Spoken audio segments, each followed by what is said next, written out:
Tu crois vraiment contrôler ta vie?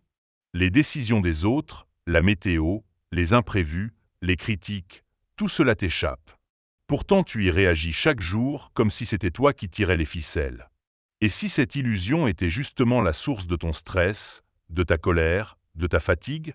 Les plus grands esprits de l'histoire, empereurs, philosophes, guerriers, ont découvert une vérité brutale. La paix intérieure ne vient pas de ce que tu contrôles, mais de ce que tu acceptes. Ce que tu vas entendre aujourd'hui peut redéfinir entièrement ta manière de vivre. Section 1.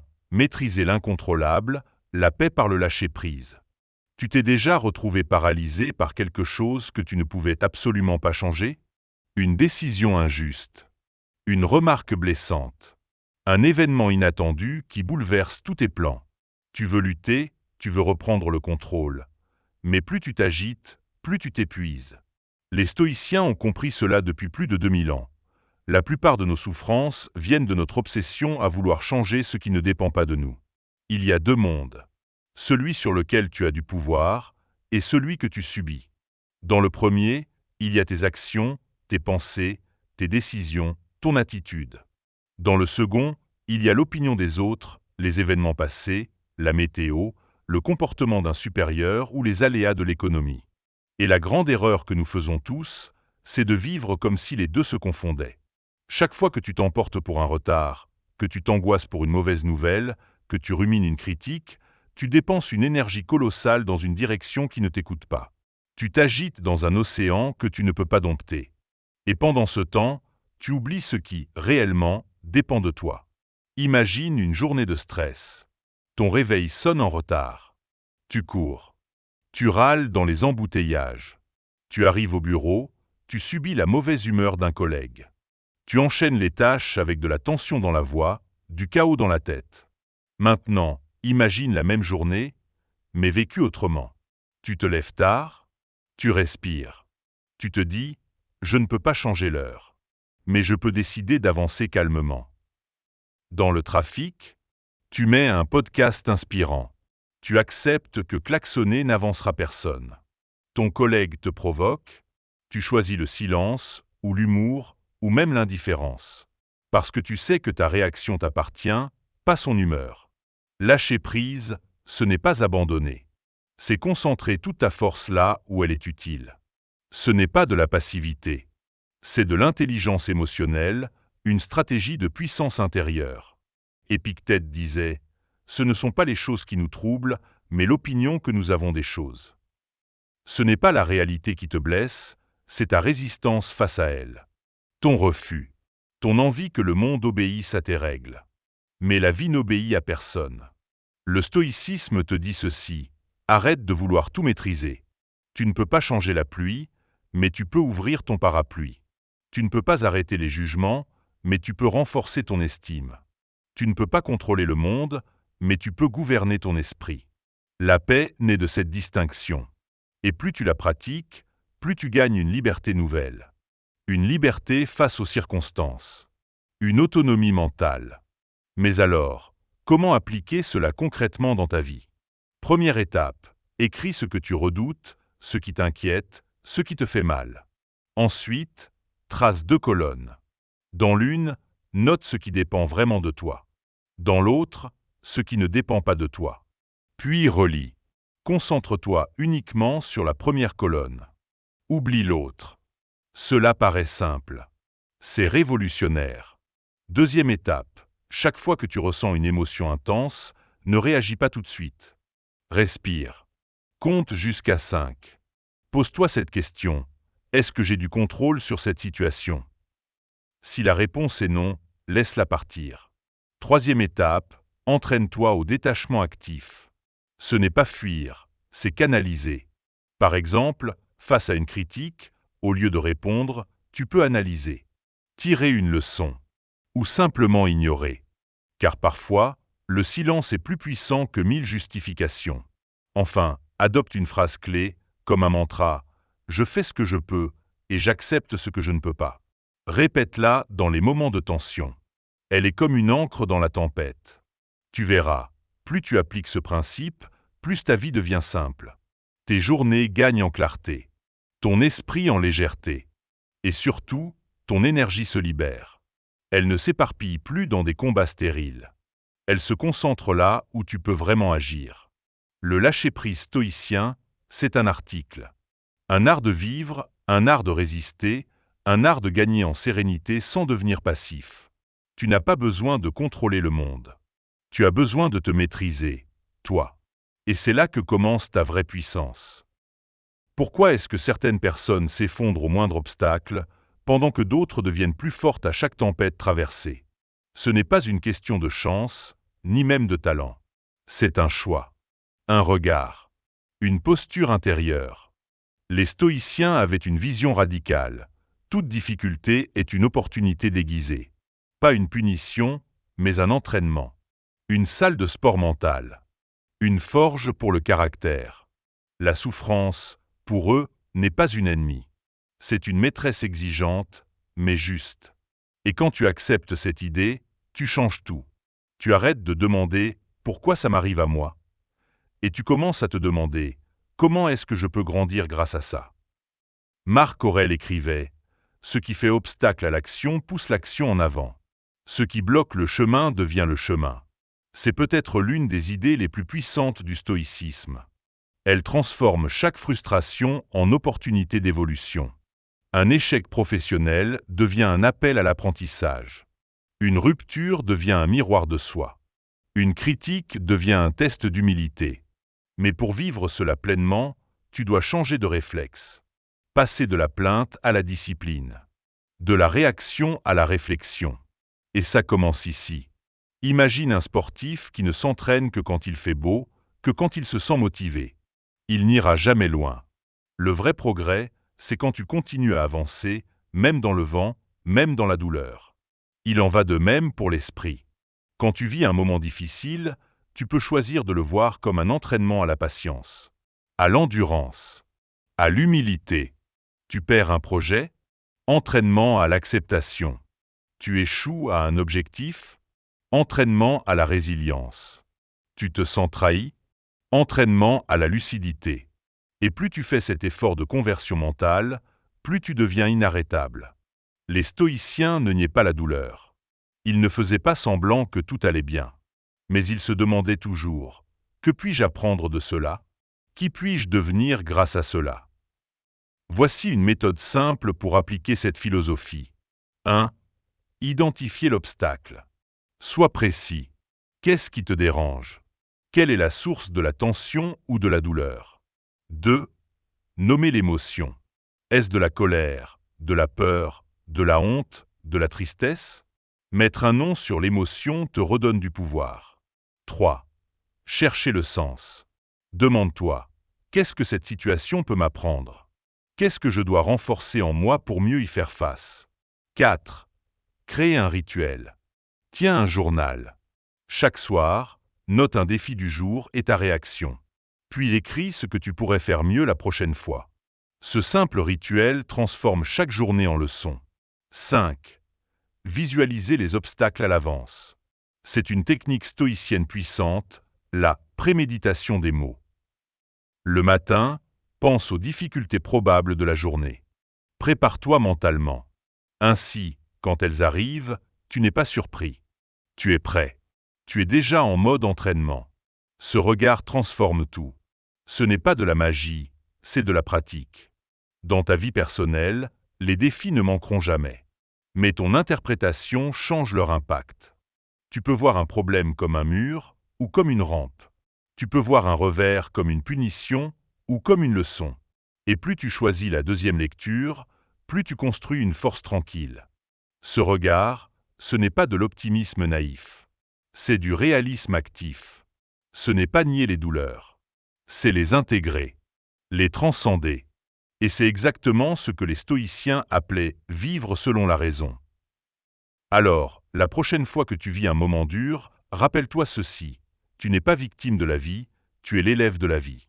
Et chaque moment inconfortable est une chance déguisée. Une épreuve. Un test. Un tremplin. Les défis n'ont pas été mis là pour t'arrêter. Ils ont été placés là pour te transformer.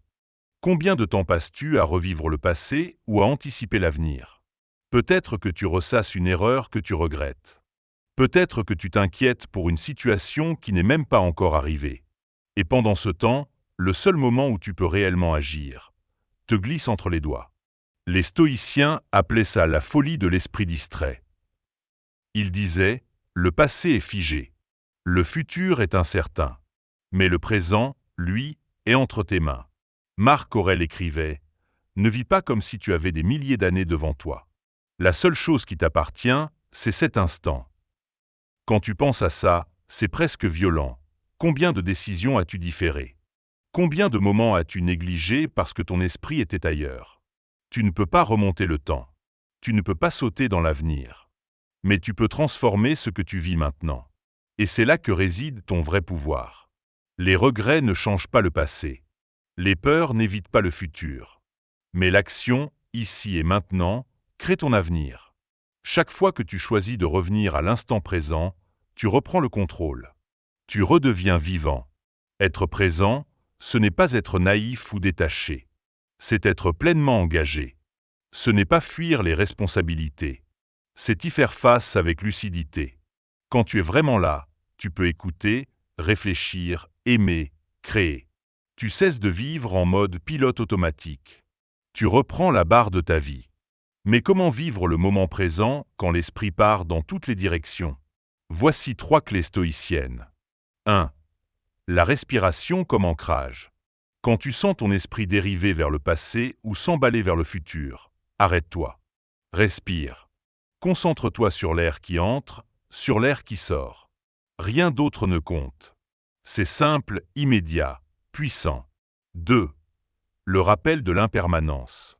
Tout passe. Ce moment, cette joie, cette douleur.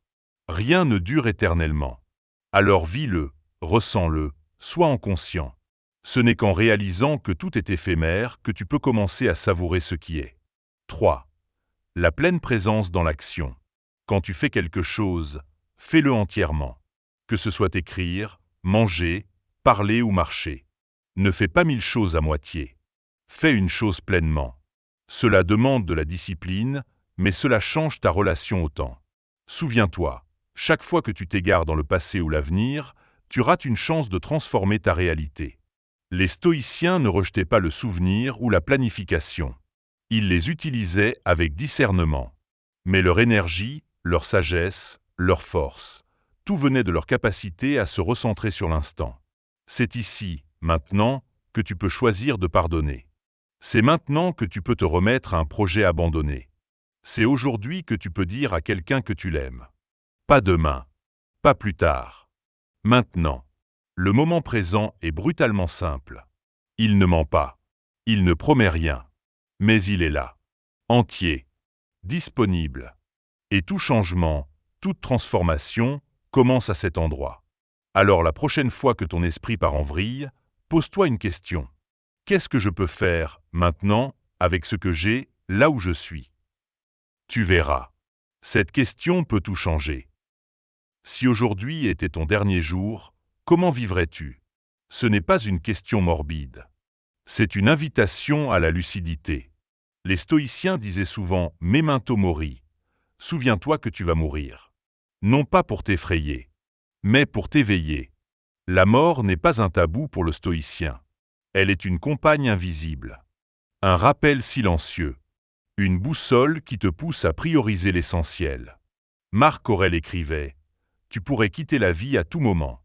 Que cela détermine ce que tu fais, dis et penses. » C'est une vérité radicale. Chaque seconde est une seconde en moins. Et au lieu d'en avoir peur, tu peux l'utiliser pour vivre plus pleinement. Beaucoup de gens vivent comme s'ils avaient l'éternité devant eux. Ils reportent. Ils procrastinent. Ils laissent les conflits s'envenimer. Ils pensent avoir le temps de dire « je t'aime », d'écrire ce livre, de changer de métier, de s'excuser, de se lancer. Mais parfois, le temps ne prévient pas. Les stoïciens l'avaient compris. La conscience de la mort donne de la valeur à la vie. Ce n'est qu'en prenant conscience de la fin que l'on commence à aimer vraiment le présent. Imagine que tu reçois une lettre qui t'annonce que tu as exactement une semaine à vivre. Qu'est-ce que tu arrêterais de faire immédiatement? Quelle personne irais-tu voir? Quelles paroles regretterais-tu de ne pas avoir dites? Ce genre de réflexion n'est pas un exercice de panique. C'est un outil de recentrage. Il te ramène à ce qui compte vraiment. Et dans ce processus, tu fais des choix plus courageux, plus honnêtes, plus alignés. Le stoïcisme ne dit pas que tu dois vivre dans la peur constante de mourir. Il dit que tu dois vivre en accord avec l'urgence de ton humanité. Faire de chaque jour un espace de vérité. De chaque rencontre, un moment réel. De chaque décision, un acte aligné avec tes valeurs. C'est ce que Marc Aurèle faisait chaque matin. Il se rappelait qu'il pouvait mourir à tout moment, non pas pour se paralyser, mais pour agir avec clarté. Et c'est une habitude que tu peux cultiver. 1. Le matin, demande-toi. Si aujourd'hui était mon dernier jour, qu'est-ce que je ferais différemment? Tu verras, cette question peut te sauver de l'inertie. 2. Le soir, évalue ta journée. Ai-je vécu avec intégrité? Ai-je dit ce que j'avais à dire? Ai-je donné de moi là où c'était important? 3. Clarifie tes priorités. Ce n'est pas une to-do list. C'est une life list. Ce que tu veux vraiment accomplir. Ce qui t'élève. Ce qui te fait vibrer. Vivre avec l'idée de la mort, c'est vivre sans illusion. C'est couper court aux faux problèmes. C'est arrêter de gaspiller du temps avec des querelles futiles, des excuses, des distractions vides. Ce n'est pas une philosophie triste. C'est une philosophie intense. Parce que plus tu intègres la finitude, plus tu deviens vivant. Plus tu prends conscience que rien n'est éternel, plus tu apprends à aimer, à agir, à créer, sans attendre. Alors, répète-le chaque matin, comme un mantra. Memento mori. Et pose-toi cette simple question. Si je mourais aujourd'hui, serais-je fier de ce que je vis maintenant? Tu t'es déjà surpris à répondre à une critique qui ne méritait même pas ton attention? À t'énerver pour une remarque banale? À t'épuiser dans des conflits inutiles? C'est humain. Mais c'est aussi une forme de perte de pouvoir. Les stoïciens nous enseignent que tout ne mérite pas une réaction. Ils disaient, plus tu apprends à ne pas répondre à tout, plus tu gagnes en liberté intérieure. Ce n'est pas de la faiblesse. C'est de la force. De la vraie. La plupart des gens réagissent par automatisme. Une provocation égale une réponse. Un commentaire déplacé égale une colère. Une injustice égale une explosion. Mais le stoïcien, lui, fait une pause. Il observe. Il choisit. Épictète disait, « Ce qui te dérange, ce n'est pas ce que l'autre a dit. C'est ce que tu en penses. » Autrement dit, ce n'est pas la situation qui est blessante, c'est ton interprétation, ta réaction, ton jugement. Et ça change tout. Parce qu'à partir du moment où tu comprends que tu n'as pas à réagir, tu redeviens libre. Tu redeviens souverain de ton calme. Sur les réseaux sociaux, combien d'heures sont gaspillées à débattre avec des inconnus qui ne veulent pas vraiment écouter? Dans la vie professionnelle, combien d'énergie sont détruites par des querelles d'ego? Dans les relations, combien de liens sont abîmés par une phrase de trop, une réaction impulsive, une absence de recul? Apprendre à se taire, à observer, à ne pas réagir, ce n'est pas se soumettre. C'est faire preuve de maîtrise. C'est se réserver pour ce qui vaut vraiment la peine. Voici une stratégie stoïcienne simple, le délai de réponse. Quand tu es provoqué, ne parle pas tout de suite. Respire. Compte jusqu'à 5. Demande-toi, est-ce que ça mérite vraiment mon énergie? Si la réponse est non, laisse couler. Le silence, parfois, est la réponse la plus forte. Autre outil, la vision longue. Projette-toi dans une semaine, un mois, un an. Cette dispute, cette remarque, cette provocation, est-ce qu'elle comptera encore? Sinon, pourquoi s'y accrocher maintenant? Ce que tu laisses entrer en toi devient ta charge.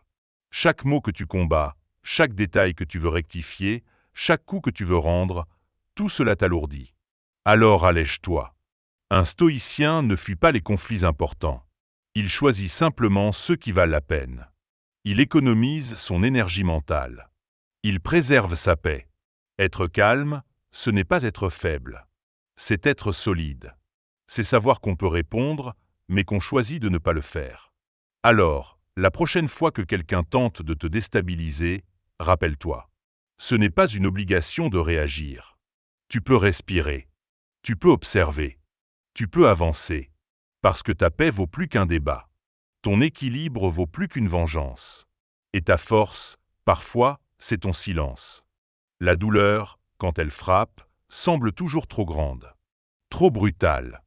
Trop injuste. Mais les stoïciens affirmaient une chose puissante. La douleur est inévitable, mais la souffrance est une décision. Ce n'est pas un appel à l'insensibilité. C'est un appel à la transformation. Ils voyaient dans chaque douleur une occasion unique de se forger. Une chance, parfois cachée, de se fortifier. Épictète, ancien esclave devenu maître de sagesse, disait « Ce qui compte, ce n'est pas ce qui t'arrive, mais ce que tu fais avec ce qui t'arrive. » Et si tu regardes bien, tu verras que c'est vrai. Les cicatrices que tu portes sont souvent les marques des moments où tu as le plus grandi. Ce n'est pas dans les moments de confort que tu t'es révélé. C'est dans la tempête. La douleur est une alarme. Elle te dit « quelque chose change ». Et ce changement, tu peux le fuir ou t'en servir. Un échec amoureux, une perte financière, un diagnostic difficile, à première vue, tu veux résister. Tu veux que ça s'arrête. Mais parfois, ce que tu vis est là pour t'enseigner ce que rien d'autre ne pouvait t'apprendre. Dans le stoïcisme, on n'idéalise pas la souffrance. On l'utilise. Tu as mal? Sois honnête. Ne cache pas. Mais demande-toi. Comment puis-je me redresser plus fort? Que dois-je apprendre ici?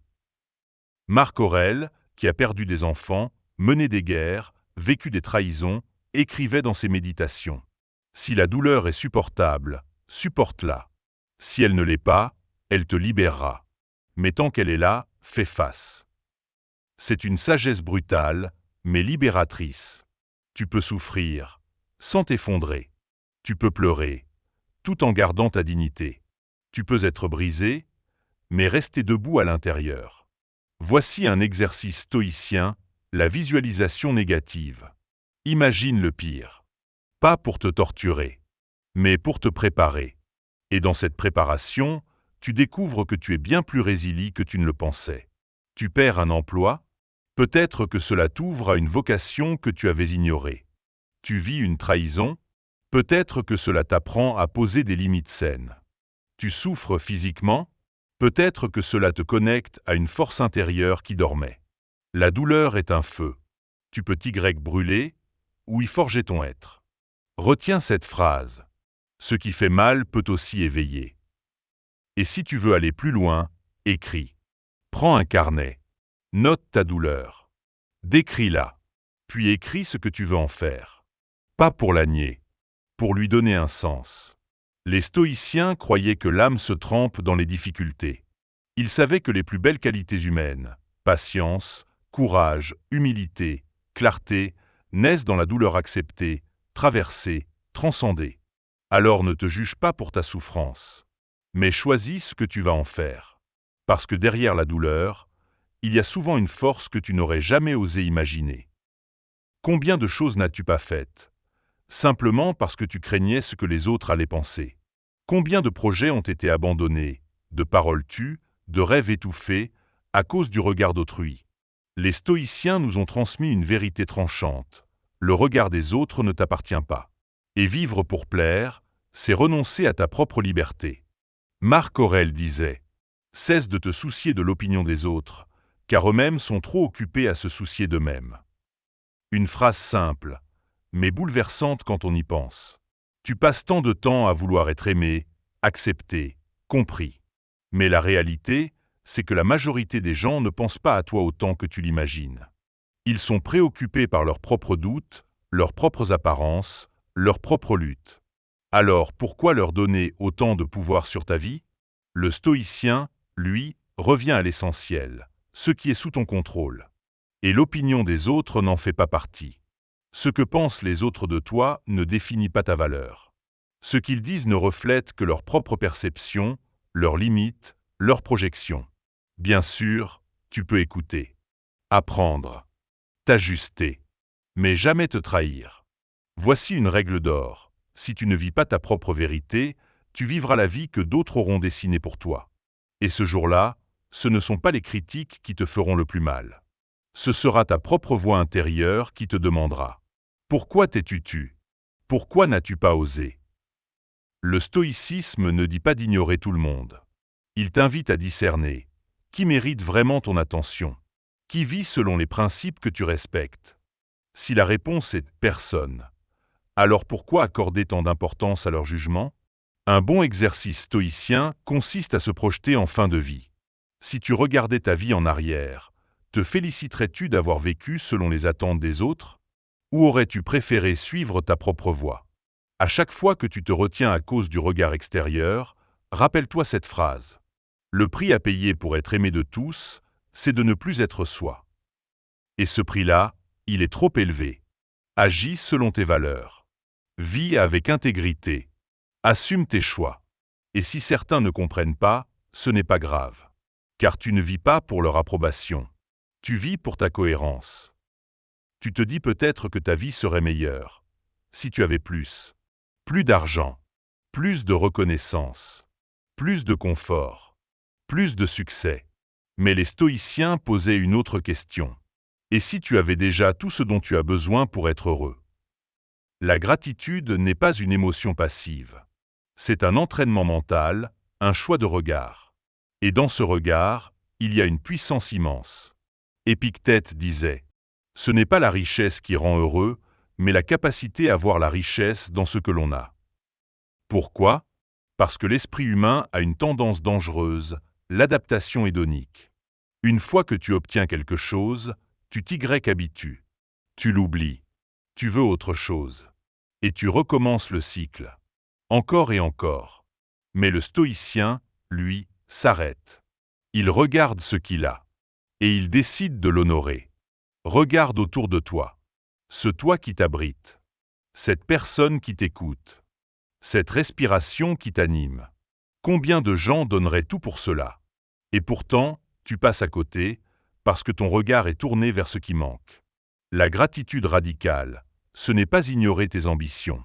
C'est reconnaître d'abord ta base. Et dans cette base, trouver de la force, de la paix, de la clarté. Voici une pratique stoïcienne simple. Le matin, écris 3 choses que tu possèdes déjà et que tu pourrais perdre demain. Cela peut être ton corps, un lien, une opportunité, une capacité. Puis remercie. Tu verras, ce rituel transforme la sensation de manque en une conscience de pleine possession. Et le soir, fais l'inverse.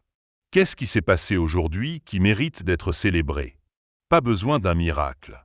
Juste une parole, un geste, une action. Ce n'est pas de la naïveté. C'est un entraînement. Parce que plus tu cultives la gratitude, moins tu es vulnérable aux frustrations futiles. Et plus tu vois la richesse dans le présent, plus tu retrouves la liberté. Retiens cette phrase. Ce que tu possèdes maintenant était autrefois un rêve. Alors, au lieu de vivre en attente constante, vis en reconnaissance consciente. Parce que tu n'es pas vide. Tu es plein. Et ce que tu regardes, c'est ce qui grandit. Tu as peut-être grandi avec cette idée. Plus tu possèdes, plus tu seras libre. Mais si c'était l'inverse? Et si la vraie liberté venait du fait d'avoir moins, mais mieux? Les stoïciens étaient formels. L'abondance ne vient pas de l'accumulation, mais de la réduction du superflu. Épictète disait, la richesse, ce n'est pas d'avoir beaucoup, mais d'avoir peu de besoins. Regarde autour de toi. Combien de choses possèdes-tu qui n'ajoutent rien à ta vie, si ce n'est du bruit, de la charge, de l'entretien, du stress? Combien de possessions, d'engagements, de connexions, de notifications qui remplissent ton espace sans nourrir ton être? La simplicité n'est pas une punition. C'est une stratégie. C'est se dire « je n'ai pas besoin de tout cela pour être bien ». Et dans ce dépouillement, tu redécouvres une richesse, celle de l'essentiel. Pratiquer la simplicité, c'est reprendre le contrôle de ton temps, de ton attention, de ton énergie. C'est choisir ce que tu veux garder. Et surtout, ce que tu veux laisser partir. Commence petit. Allège ton espace. Vide un tiroir. Réduis tes obligations. Éteins quelques sources de distraction. Ce n'est pas un retour en arrière. C'est un recentrage. Parce qu'en réalité, tu ne manques pas de temps ou de clarté. Tu manques d'espace. Et la simplicité crée cet espace. Dans ce vide volontaire, quelque chose de précieux émerge. La paix, la lucidité, la capacité à apprécier ce qui est là, sans l'écraser sous le poids du trop. Les stoïciens vivaient sobrement non par obligation, mais par choix. Ils savaient qu'un esprit encombré est un esprit qui vacille. Mais un esprit clair, lui, peut choisir avec justesse. Alors pose-toi cette question. Qu'est-ce qui dans ma vie est vraiment essentiel? Et qu'est-ce qui me tire vers le bas sans que je le réalise? Quand tu vivras avec moins, tu verras plus. Et tu comprendras que la vraie richesse, c'est la légèreté d'une vie choisie. Quand tu entends le mot « discipline », tu penses peut-être à rigueur, à contrainte, à routine forcée. Mais pour les stoïciens, la discipline est une libération. C'est elle qui t'émancipe de l'emprise de tes impulsions. C'est elle qui transforme un désir flou en réalité solide. C'est elle qui fait passer un rêve de l'imaginaire à l'action. Épictète l'a dit sans détour. Personne n'est libre s'il n'est pas maître de lui-même. Et c'est là le cœur du stoïcisme. Tu crois peut-être que la liberté, c'est de faire ce que tu veux, quand tu veux. Mais si tu ne peux pas dire non à la distraction, à la paresse, à la procrastination, alors ce n'est pas toi qui choisis. La vraie liberté, c'est la capacité de te gouverner. C'est de te lever quand c'est difficile. C'est de rester calme quand tout pousse à l'agitation. C'est de t'entraîner à faire ce qui est bon pour toi, même quand tu n'en as pas envie. La discipline stoïcienne n'est pas rigide. Elle est consciente. Elle est choisie, structurée, construite jour après jour. Tu veux écrire un livre? Apprends à t'asseoir, chaque jour, même 10 minutes. Tu veux retrouver ton calme? Apprends à respirer avant de répondre. Tu veux bâtir quelque chose de solide? Commence petit. Et recommence. Encore. Les stoïciens pratiquaient la préméditation des obstacles. Chaque matin, ils imaginaient les difficultés probables et s'y préparaient. Ainsi, quand elles arrivaient, ils n'étaient pas surpris.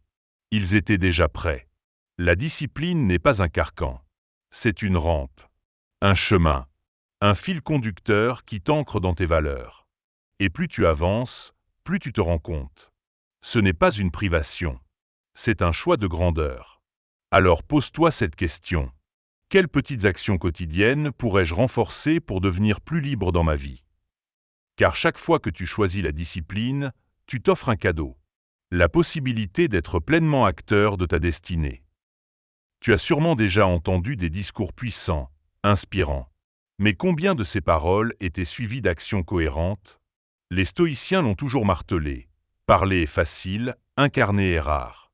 Épictète disait « Ne dis pas que tu es philosophe. Agis comme tel. » Ce principe vaut pour tous les domaines de la vie. Car ce que tu fais enseigne plus fort que ce que tu dis. Nous vivons dans un monde saturé d'opinions, de conseils, de messages. Mais les actes silencieux, eux, ont un impact durable. Le stoïcien ne cherche pas à convaincre par des mots. Il inspire par sa constance, sa rigueur, sa présence. Il ne prétend pas être vertueux. Il agit avec vertu, que quelqu'un regarde ou non. Et cette attitude change tout. Tu veux enseigner la patience? Sois patient quand tu es sous pression. Tu veux transmettre la rigueur? Respecte tes engagements, même quand personne ne te félicite. Tu veux que les autres se responsabilisent? Commence par te responsabiliser toi-même. L'exemplarité, c'est agir sans projecteur. C'est transformer les principes en gestes concrets. C'est aligner tes pensées, tes paroles et tes actions, même quand c'est difficile. Les stoïciens croyaient en une forme d'intégrité silencieuse. Pas de slogan, pas de morale imposée. Juste des preuves quotidiennes. Et cette cohérence, elle inspire bien plus que n'importe quelle leçon. Pose-toi cette question. Est-ce que je vis selon ce que je dis? Si la réponse est non, commence par corriger l'écart. Pas en parlant plus fort, mais en vivant plus fort. Ce que tu fais quand personne ne te regarde. Ce que tu décides dans le silence. Ce que tu répètes jour après jour. Voilà ce qui construit ton message le plus puissant. Sois le modèle que tu aurais aimé avoir. Pas par fierté, par intégrité. Si tu es arrivé jusqu'ici, ce n'est pas par hasard. C'est que quelque chose en toi résonne avec cette philosophie exigeante, mais profondément humaine. Le stoïcisme n'est pas un art de paraître. Ce n'est pas une posture intellectuelle pour impressionner. C'est une discipline de vie. Un entraînement quotidien. Une manière de regarder le monde avec plus de lucidité et d'y répondre avec plus de paix. Les stoïciens n'étaient pas des surhommes. Ils avaient des peurs, des doutes, des chagrins. Mais ils avaient fait un choix, ne pas vivre en esclaves de leurs émotions. Ils ne prétendaient pas que la vie serait facile. Ils savaient qu'elle serait rude, imprévisible, cruelle parfois. Et c'est précisément pour cela qu'ils voulaient s'y préparer, s'y ancrer, y répondre avec courage et dignité. Tu n'as pas besoin d'être parfait pour être stoïcien. Tu n'as pas besoin de renoncer à toute joie, à toute ambition, à toute émotion. Tu as juste besoin de choisir ta posture intérieure. Choisir d'être responsable. Choisir de te concentrer sur ce que tu contrôles. Choisir d'incarner ce que tu dis. Choisir la paix plutôt que l'agitation. Le sens plutôt que la distraction. La constance plutôt que l'illusion. Chaque jour, tu as une occasion de te lever avec clarté, d'agir avec intention, de parler avec cohérence, de te taire quand il le faut, de te redresser quand c'est dur, et de te souvenir que ce que tu fais maintenant construit la personne que tu deviens. Le stoïcisme ne fera peut-être pas de toi une star, mais il fera de toi quelqu'un de solide, quelqu'un de droit, quelqu'un de paisible, même quand tout tremble autour. Et c'est peut-être ça, la plus grande force aujourd'hui. Ne pas briller aux yeux du monde, mais être bien, profondément, avec soi-même. Alors ne retiens pas ces idées comme de belles citations. Vis-les, incarne-les. Et surtout, rappelle-toi, le stoïcisme, ce n'est pas pour briller. C'est pour vivre mieux.